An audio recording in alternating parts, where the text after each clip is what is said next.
every time. I mean, seriously. Yeah, well, Faith, you just said it. I mean, who is there to explain it to? Yeah.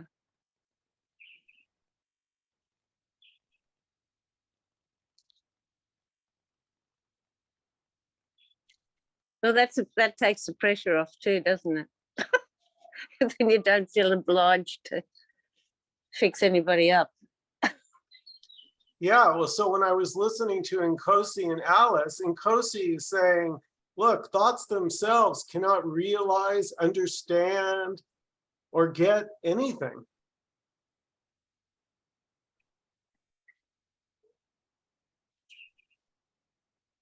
I don't understand.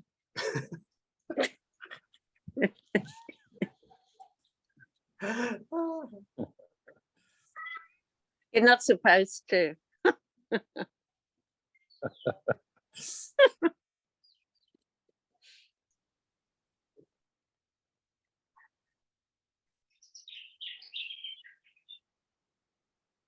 Hearing and understanding are different, it sounds like.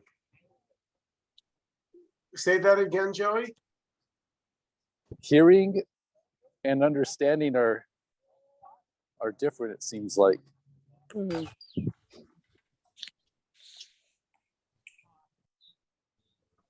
Well, understanding, and I was saying this to Dan today, we were talking, and it's a doing. Like understanding takes effort. You have to do something. I have to understand what you're saying.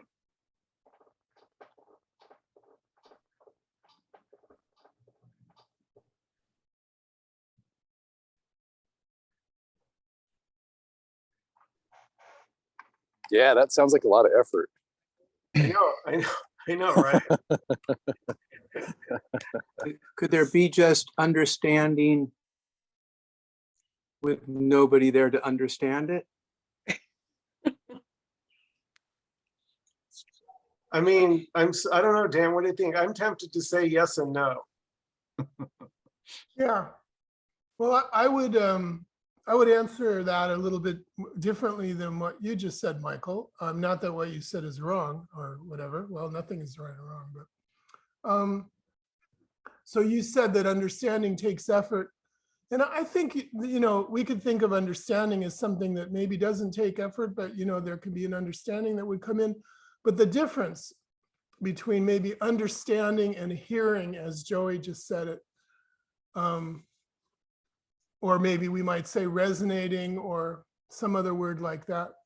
So the thing about understanding is that when I understand something, that means I can use it.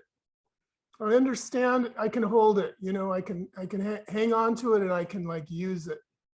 So that's the distinction that I would make. So it is a me that understands in a sense, because the things that I understand are things that I can use. They're like part of my story, in that way. They're part of the me. So we could say that the me is the one that can understand. But then this other thing that I'm saying, maybe it's what Joey meant by hearing, is just, it's an understanding, but it's like an understanding of just of everything. But it's not anything that can be used. It's not something that, there's no me produced through that. I don't know if I'm being clear in what I'm trying to say, but understanding kind of has as part of the idea that it's part of the dream of me and part of the story of being in the world as a separate one. And my understanding is something that I'm going to use, and for the me, I'm going to use it to get better, to get closer to my, my wholeness. It's kind of part of the project of getting whole. That's why I said it's like something for the me.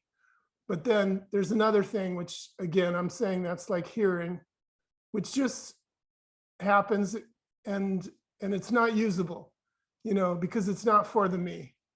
It's just a resonating with actually what is without any story, and it doesn't help my story any. Okay. you asked me, and so I answered. I yeah. Just to the last, to one aspect I can relate quite well, which is that understanding would be how it fits into my story and my concepts. I can somehow wrap it in what I believe, you know, then I feel like I understand it. I can make sense of it. So yeah, I follow along with that. The other part is a little bit tougher to just hearing. Yeah, that wouldn't really be understanding to me. That's the difference. I wouldn't call that. I would call that hearing. You know, when I mean, yeah, I got basically I got what you're referring to, Dan. Oh, great. So, well, yeah. So I mean, you just said it a lot more simply. To well, okay. So yeah, we kind of covered it, but what we point to here, we could say really can't be understood. And there's no understanding that it would help any but it can be heard. We could say it that way, you know. And in a way it can be heard because it's already known. It's already maybe not known or understood in the way the me would, but it's in a way it's already kind of obvious to everyone and everything, but not to the me. Yeah, go ahead. No, I was just going to say, totally resonating with what you were saying, and at the same time, just observing how the me just constantly tries to understand, and yes, you know, understanding is very rampant in the world. You know, it's the me really needs to understand. It doesn't like to be just with whatever is. It really wants it to be clear in with all their concepts. Yeah. And the me that's understanding, that's all filtered by the conditioning also.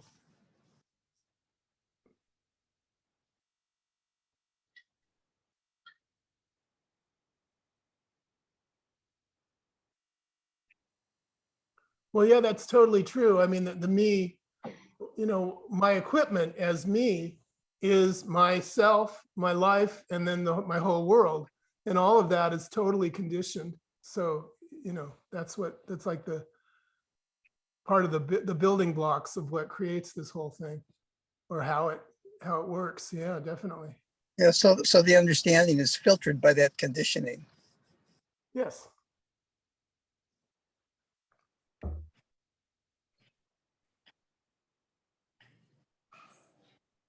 And the conditioning is not just the personal conditioning, it's also the conditioning of everything, the human conditioning and the conditioning that's inherent in language. And one language is a different kind of conditioning than another one. So it's just good. So it's through the whole thing. Yeah. Great.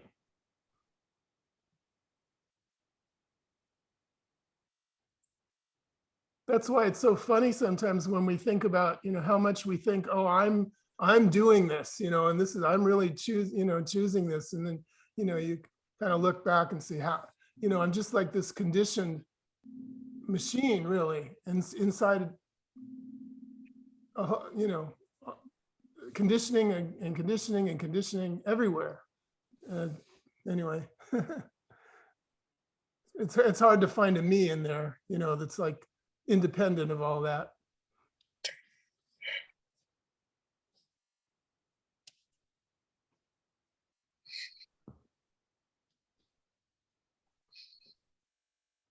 And even the me is and isn't. Everything's all inclusive, including the imaginary me and the non-imaginary me. There can't be anything excluded. Yeah. Another way to say that. So all infinity, all possibilities, including the possibility not to understand or to understand, there's nothing that can be excluded. Mm-hmm. The possibility to not get this or get this, it's all the possibility for the individual to be the one that's actually hiding the key. That's a possibility too that also can't be negated. That would also be dualism. So I think the last time I was bringing up impersonal, and with trying to kind of understand this message that it's not personal, but then at the same time, that's kind of duality. That's excluding the tiny imperfect human, the character, the appearance. So that too is also inclusive as a possibility, and probably the place we would never look to find anything or to include it. But that's also a possibility too. Is this? I was just making an experiment as I was noticing the effort exerted to understand what you were saying. I thought, just as an alternative, I tried to listen without wanting to understand. It's a totally different experience to just hear what is being said and not to measure it up against whether it fits somewhere into my frame or not, Yeah,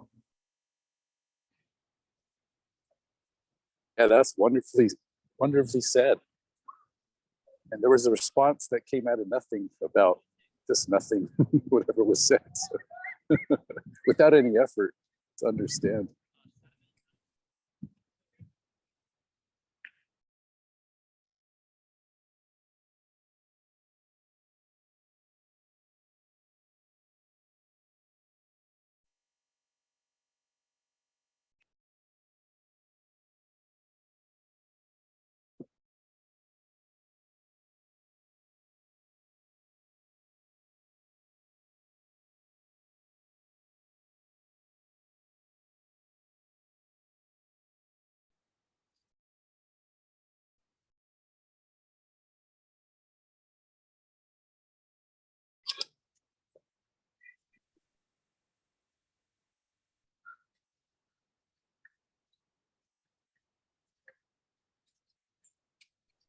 Well, effort will happen. That's part of this, the way things show up in the human world. Effort, there's always effort, happening. It's natural. But we could notice that there's really no need for effort ever. And that all of the effort is really just part of the dream of me, and the whole logic behind effort, the reason for effort, every single effort, no matter what it is. I mean, when I say effort, I mean this intention that comes from the me of I'm going to do this.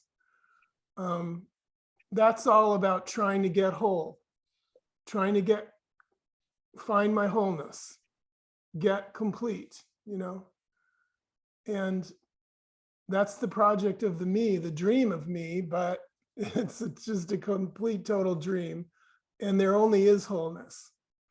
So that project is never going to get done. It's never going to go anywhere. So the whole effort business really doesn't, it's just a funny game. I think I just did a video about how it's all a game, and effort is like the big theme of that, but none of it goes anywhere. I mean, it's all trying to do something that only is already done. So, but still it goes on. That's part of the dance. But it's not your effort, that's the thing you can notice. And there's nothing in it for you. There's nothing in it for me. There's only in it for the dreaming me, trying to do its project get its project done of getting complete, getting okay, getting whole.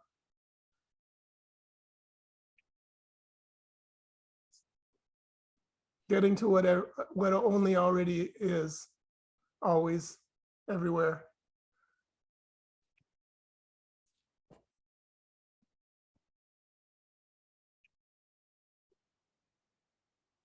It's the knife trying to cut the knife. Right. The eye trying to see itself.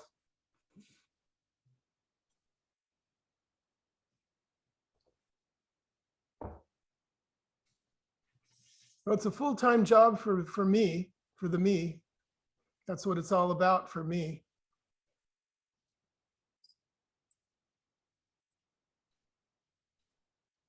No time off, no weekends.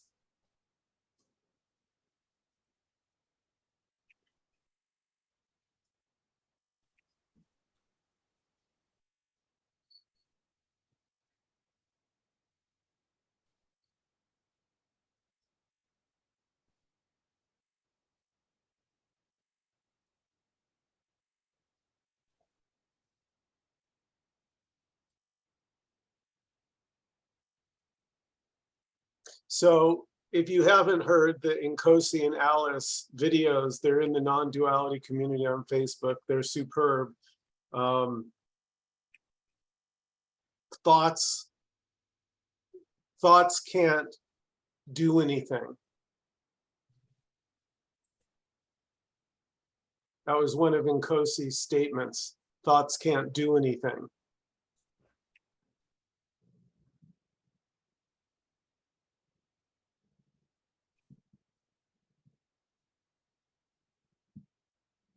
A thought can't have a realization.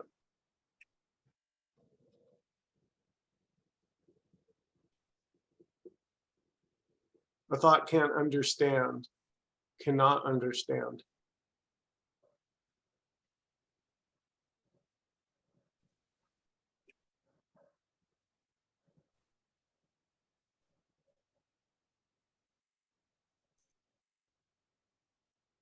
And I'll ask you guys, we're all friends. Have any of you ever found a thought?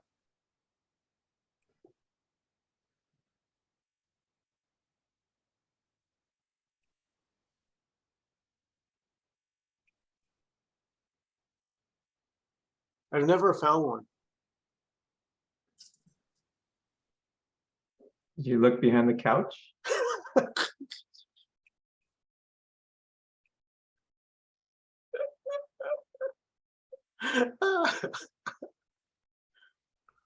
Sometimes they roll under the refrigerator. Oh, I was just gonna say, check the dryer with all the other missing socks. But that's kind of a startling, Alice. How did it hit you? Because when he said that, when Nkosi said that to you, I mean, my God, you know, you just go, you know, I've actually never found a thought. I mean, that's sort of my take on what he was saying to you, but I just had to sit there and go, it's such an ingrained assumption.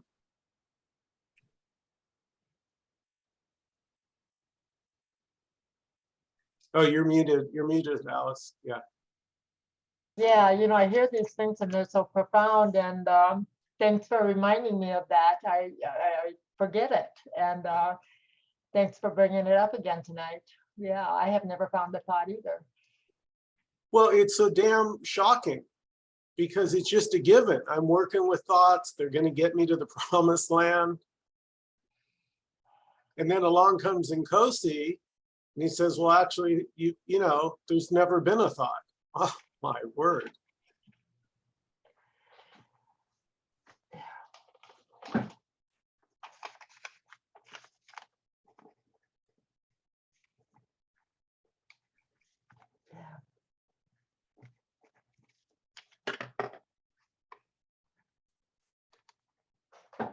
So he talked with you, Alice. It was so riveting. I watched it twice. He talked about a silent place where there are no thoughts. And it's always here.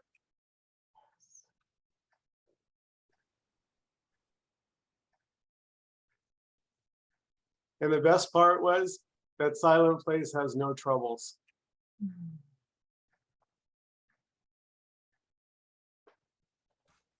Well, I would say that it's always here and it's always everywhere. And where is there a place that isn't silent? Is there a noisy place where there are thoughts? I mean, where's that place?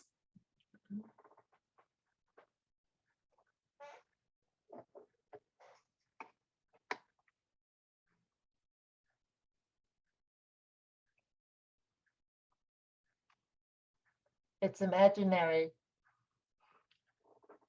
It's not here. No.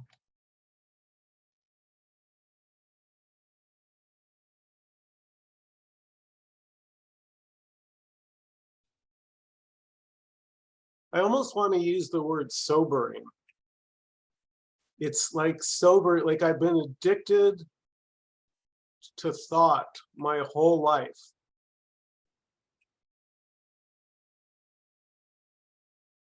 And then someone comes along and says, well, actually, no, you haven't. I like that. I would maybe say I've been addicted to knowing my whole life, in this like knowing cult. Yeah. And it's kind of like AA, like I'm a Noaholic and I'm gonna come clean, not with any others, but I'm gonna come clean with myself first, because in my head, the only thing I can know is know myself, or at least think I know myself. So you kind of come clean. It's like, how can I know anything, including not including always this? I don't, are we in a alien dream together? And the aliens dreaming these different characters on the screen here?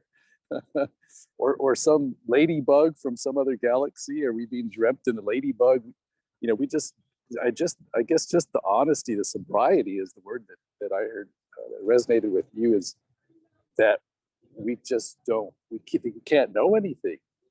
Whatever the reasons are, no reasons. This is just constant miracle, mystery. And that's the beauty of it. It can't ever be solved. It's just, talking's happening, exchanges, resonations happening, non-resonation, dissonance, resonance. So it's a very clear communication that what you just said about sobriety. It gets all the 12 steps and put it into one step.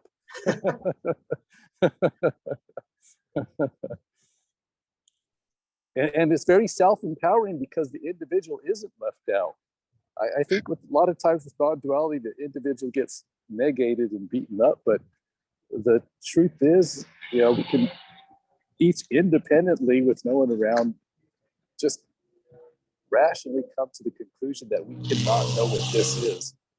Our parents never knew what this is. The grandparents never knew what this is. No professor ever knew, no teacher, no authority ever in our life. There's never been anybody, actually. There isn't anybody now, but it's just kind of an honesty. It's an honesty for the thing in the mirror. It's just impossible to know. Maybe we all took mushrooms together in another planet, and we said we'd come together on this date on a Zoom meeting and have this discussion. Who knows? Who knows? Who knows? Who knows? But anyways, that's my statement. I'm Joey. I'm a Noaholic. I'm just coming clean. I admitted I was powerless to stop knowing. Yeah, I'm defeated. I'm defeated with defeated with authorities, knowing God. What a cult. Innocent cult. And that is exactly the me. I mean, you just said it right out. It's just this energy of needing to know and knowing, looking for more and more knowing, more knowledge and more stuff I can use. Yeah, because there's a belief in things. It's not just a sense. There's Absolutely. A belief. Yeah. It's a belief in. Go ahead. Oh, I Googled Stephen King. I'm not, scary movies scare me, but I thought, isn't there a movie called The Thing? And I Googled it. Stephen King has a book called The Thing. I think they made a movie out of it too. So it reminds me of being like a me, the thing. Yeah. Like a vampire in many ways. Nothing wrong or right about it. It's innocent. Yeah. It's just, Well, just I mean, I totally agree. That's a great image and very accurate. It's like the me, because, and it's like a vampire, but you can't really find it because it's like inside. yeah. It's like an energy that takes over, and then it like has a life of its own, and an animator, right? Like animates and like invades the host. And then the host thinks that the invader is me, or, that's the me. But there aren't any hosts and there aren't any invaders. There's just this, and it's just going on. But yeah, that's. Yeah, total parasite, total artificial parasite. Innocent, it is innocent, but it does a lot of it. Yeah, totally innocent. Horrible things in the movie. Yeah. And good things. Yeah.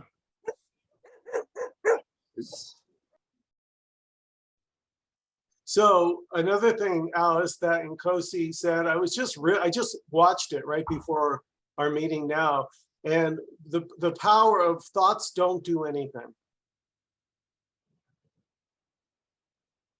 I mean, that is such an ingrained assumption that thoughts actually mean something. That's something, we take them seriously.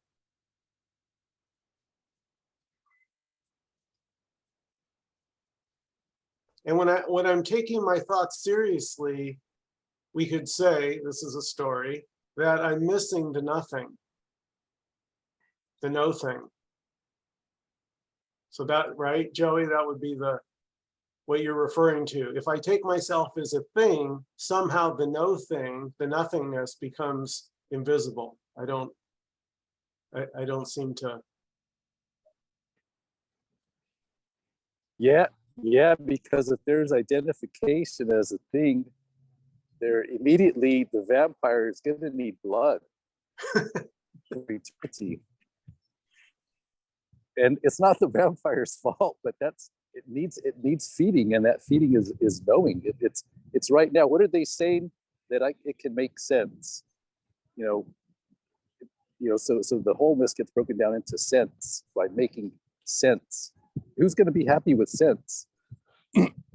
That's no sense, nonsense. So yeah, why be the vampire? The me is feels it's very deprived or sometimes rich, doesn't care, but it seeks understanding. Because an understanding is an experience. It's an experience for. I should put that on my title next time. Because every piece of understanding is like a little mental hit of hopium. And that hopium or vampire blood, it's very, very, the vampire can't help it. He thinks it's a vampire and a little embarrassed that he wants blood, or she wants blood, but nevertheless, some of those thoughts, they have a little teeny bit of blood, maybe not so perfect all the time. And so there's guilt caused by that, but yet it's just complete innocence. The vampire's innocent. It's just the innocence. It doesn't know, and it feels bad that it doesn't know. It feels awkward to say, I don't know what the fuck is happening right now. all the time. We're little kids. We get spanked. We don't know, or we get a quiz wrong. This is heavily ingrained in the knowing cult. Yeah, I agree. And another to me, again, if you notice, normally as me, I'm avoiding the bad and only looking for the good, Alice. And when he said to you, well, the good's not reliable either. Right? It's not stable. The good doesn't last. It doesn't hang around. So now there's both the good and the bad are unreliable. What are you going to do?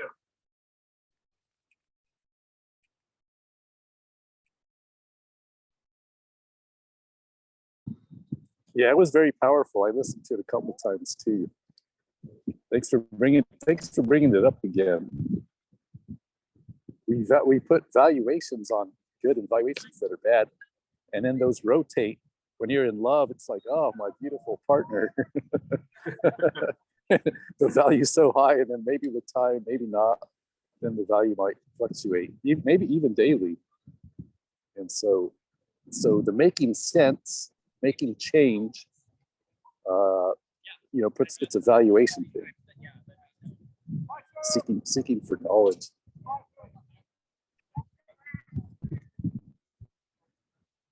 I think that thoughts are important if you're playing the game of thoughts, which we apparently are, or I am, and most people I know are. And so to say that there are no thoughts, or they don't manifest as anything, that would hold true if one is in the state of consciousness of everything or no thing. But if you're playing the game in the world of duality, which most of us are, or at least I am, then thoughts in that realm become critically important. And they do manifest. Because as you think, so will your life go, or your experience of life in the world of duality. So, and in the world of duality, the thoughts are energetic, and they do manifest as the metaphysical value. They do manifest at this level, not on that other level that we're speaking about, but on this level. So to just say that there are no thoughts, that's true on that level, and they don't manifest as anything, true at that level, and there's no me at that level. But most of us don't play the game at that level. So we have to keep a balance of where we are. Because you say, well, there are no thoughts and da-da-da, then you might, if you really believe there are no thoughts and they don't manifest, then one could be making stupid decisions that would affect them right here, in their own life.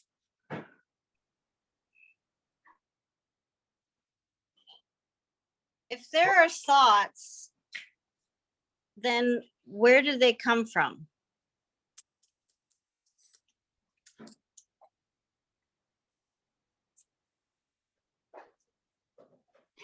That whether there are thoughts or no thoughts is a thought. And I just couldn't help, Don, I was following very intently, maybe made even an effort, sorry. But it was interesting because it felt like you presented this framework of thoughts manifest reality and all this stuff that I remember I totally bought into all these theories and concepts. However, maybe those are just thoughts, and you may buy into it, and they may be more, maybe there is thoughts that are disguised as reality. They say, I'm not just a thought, I'm actually the truth. And yet maybe it's all just thoughts.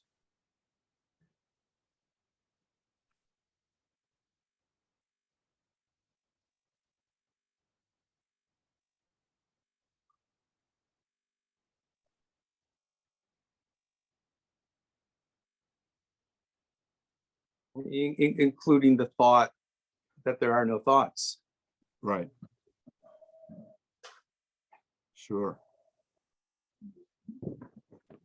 But I keep going to, who can deny here in one's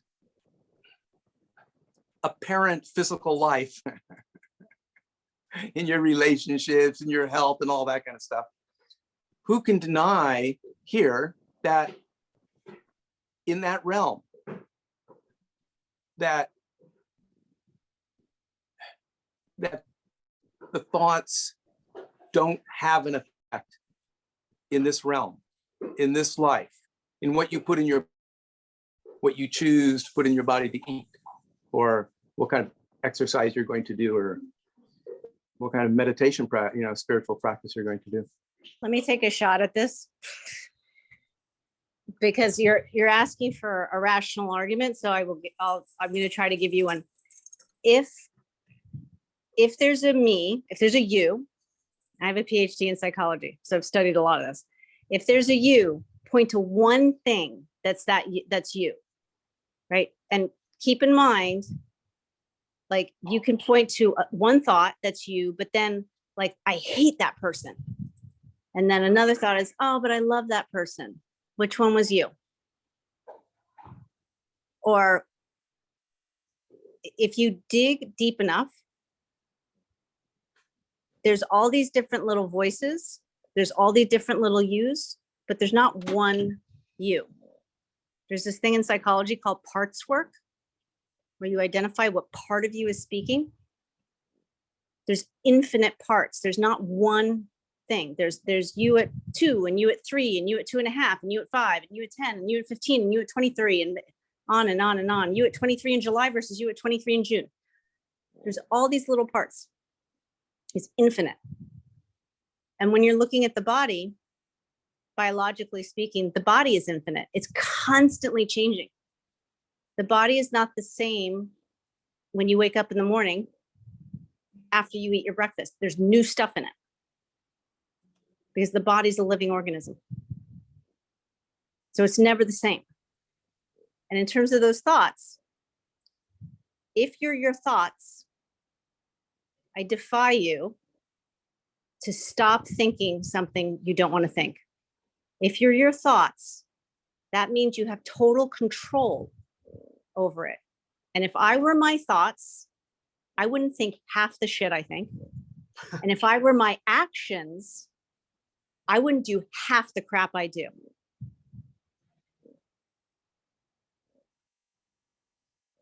The only thing I'd say is I didn't say I am my thoughts or I am my actions. I'm not saying that. I can make that distinction. I'm just saying, but that doesn't mean that there aren't thoughts.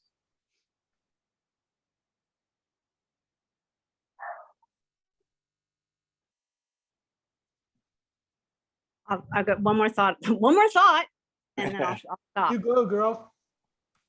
The thought, the word thought in the English language is thought. The word thought in the French language is different. In Chinese, it's different, blah, blah, blah. And we started tonight talking about language and how language sort of develops us. It kind of creates a path for us. So that thought is probably not the best example, but the word love exists in the English language, but it's totally different in Mandarin. In Mandarin, there's many different ways to say love, and you have to be very careful about which way you say it and what tone you use, because you could say the wrong form of love to the absolutely wrong person, and it's hugely embarrassing. So that has shaped the people who grow up speaking Mandarin versus the people who grow up speaking English, right? So the thought is a thing that happens to us. Right, the experience that we're witnessing, right? We witness it through eyes, we witness it through ears, we witness it through our inner eye, like our inner mind, like we're watching, but it's just stuff.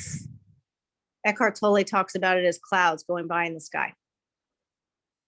But the whole thing is clouds going by in the sky.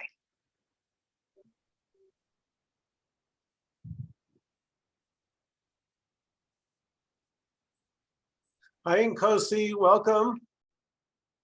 Hi, Michael. Hello, everyone. So I was talking earlier before you got here, Nkosi, about your wonderful video with Alice on thoughts. And it occurred to me, I've never found a thought.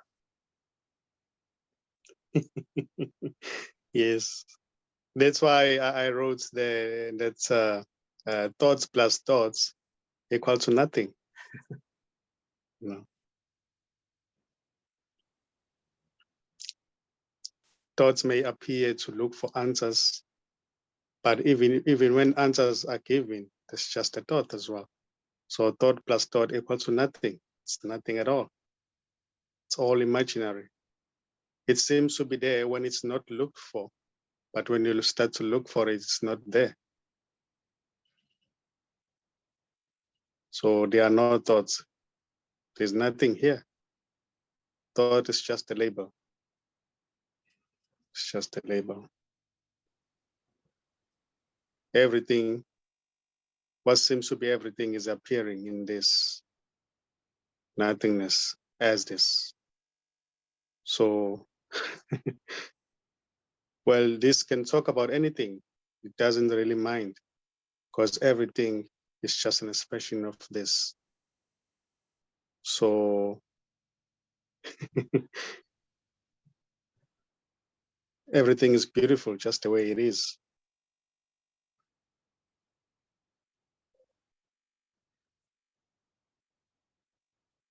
So thoughts are nothing at all.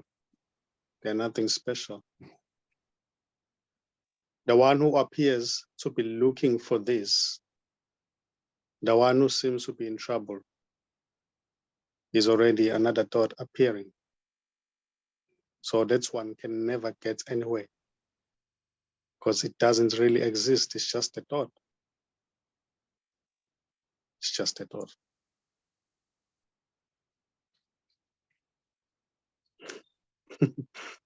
So every expression is beautiful.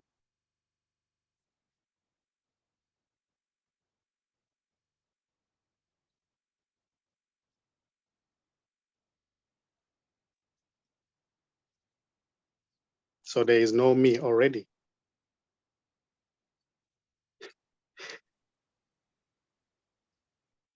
The me, what seems to be the me, is just another thought, which is nothing. So that's why you cannot find anything, because it's nothing already.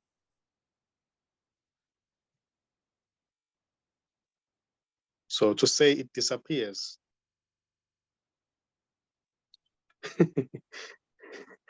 really, it doesn't really disappear. It's just, because it's already not there.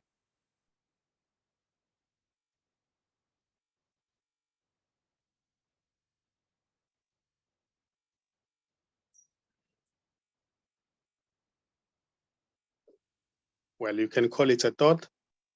You can call it anything. It's up to you. Doesn't really matter.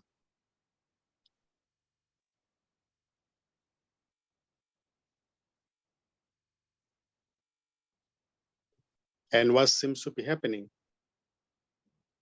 The story is actually going nowhere.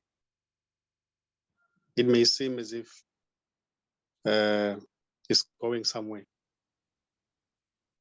It's leading a certain group of people somewhere, but it's going nowhere. It's just a story, which is already this as well. They may appear people who are arguing, some saying, oh, it's not like that, it's like this. Some say there's nothing here. Some they may even say there's something here. It doesn't touch this. Yet it is noticed that it's just this appearing as that as well.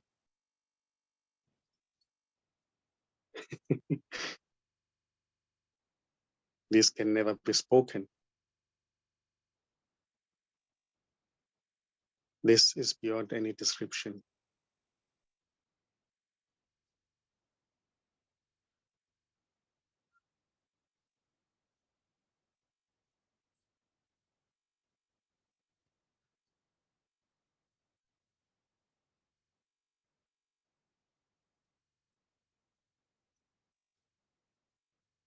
Any description that may seem to appear about it can only be a story appearing in it.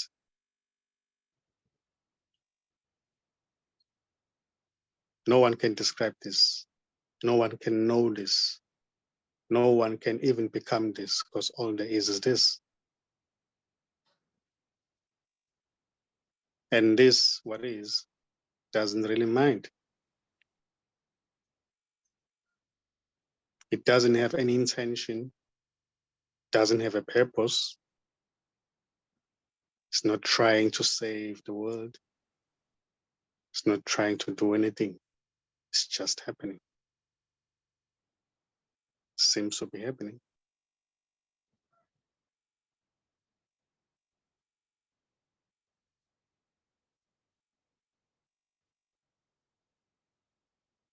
So as I always say, no one has ever said anything because there's already no one here.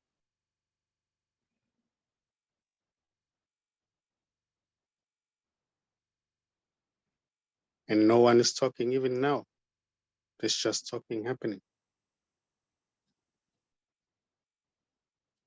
And this doesn't claim to know anything, doesn't claim to have any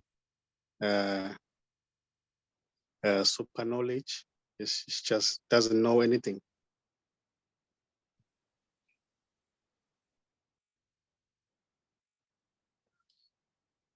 Right now, there's talking happening, and it's not directed to a certain group of people or any individual. It's just talking happening. It's appearing in this as this, and it's beautiful.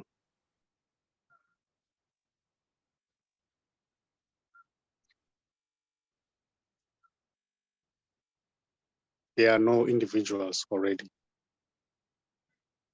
There are no people. There's nothing.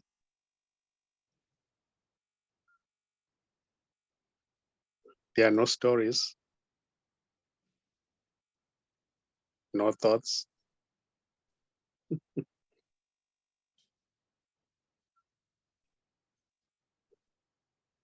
So what's appearing, it can be given any label. It doesn't really matter. I can say it's thoughts, sensations,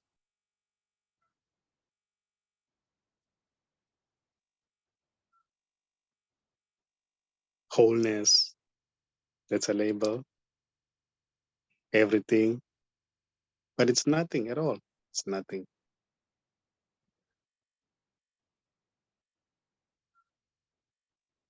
And here there are no limitations.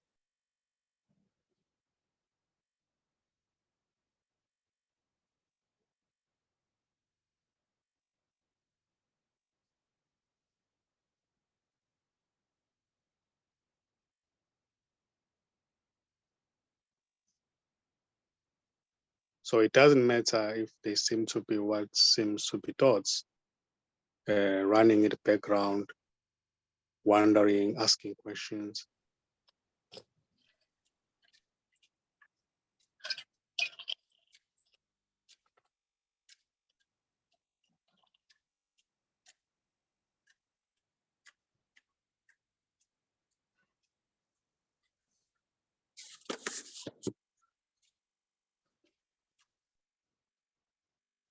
What is he trying to say? There's no door.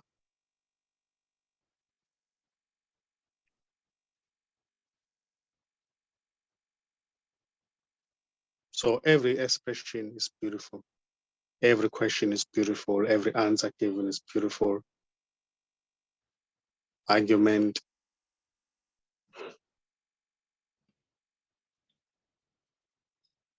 So that's it. Beautiful.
Any last comments or questions before we close out this evening?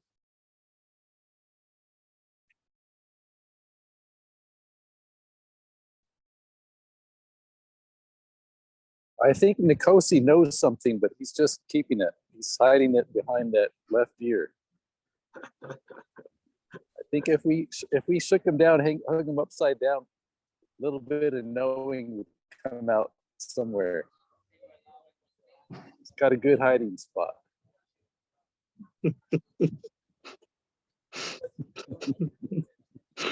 A little bit of hopium. Tune in Hey, next Michael, week. I just wanted to, sorry?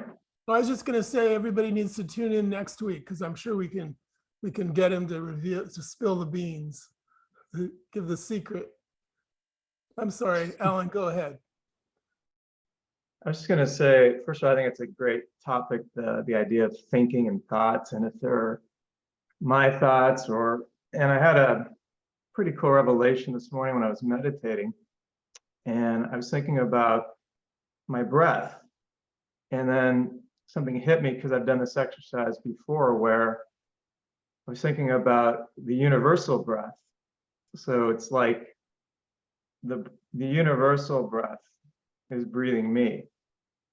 And there's a theory in yoga, I believe, which is that the universe is one big breath. So it could also be helpful, like with something Don brought up. I thought that started a really cool conversation. And it's something you might play with, not just Don, but anybody, this idea of when you focus on your breathing. It's sort of like Joanne was talking about, she made some great points. Where's the you? And I would say the same thing with the breath. The breath is such a great metaphor. And pay attention to your breathing, and then instead of looking at it as if it's your breathing, try to flip it into something's breathing me. It's a universal occurrence, and for whatever it's worth, it was like an epiphany this morning for me. I thought it was very, very powerful. So I just wanted to share that as an exercise, maybe for this idea of your thoughts being you and where is it? It's same with the breath. It's like we think it's my breath. And on some level, you can say it is your breath because it's happening in your body. But if you play this idea that the universal breath, wholeness, if you will, is breathing me, because you are already it. So anyway, just wanted to share that on the way out. And thank you. I thought tonight was, as always, awesome. Thanks, Alan. Beautiful. Yeah, thanks, Alan. Thanks, Alan. Great.